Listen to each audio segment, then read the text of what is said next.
तर आता मी पण दावोसमध्ये जाऊन वांद्र्यासाठी एमओयू करणार असल्याचं आदित्य ठाकरेंनी म्हटले। देवेंद्र फडणवीसांच्या दावोस दौऱ्यावरती आदित्य ठाकरेंनी टीका केलेली आहे। जवळ राहणाऱ्यांसोबत दावोसमध्ये जाऊन चर्चा करण्यात काहीच अर्थ नाही असं देखील आदित्य ठाकरेंनी म्हटलं।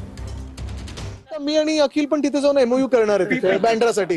चांगलेत एमओयू करावेत, गुंतवणूक आणावीत, पण मी एवढंच सांगेन की तिथे ना गेल्यानंतर अनेक असे वेगळे वेगळे फोरम्स असतात, तिथे जाऊन मुख्यमंत्री महोदयांनी चर्चा केली पाहिजे, लोकांच्या भेटीगाठी घेतल्या पाहिजेत।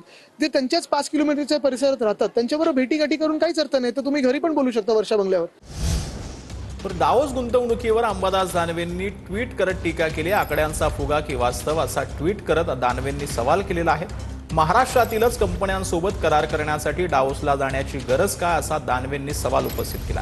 विदर्भातील तरुणांची दिशाभूल होत असल्याचा दानवेंनी आरोप केलेला आहे। इव्हेंटबाजी थांबवून गुंतवणूक आणि रोजगारावर श्वेतपत्रिका काढा, दानवेंनी ही मागणी केली आहे।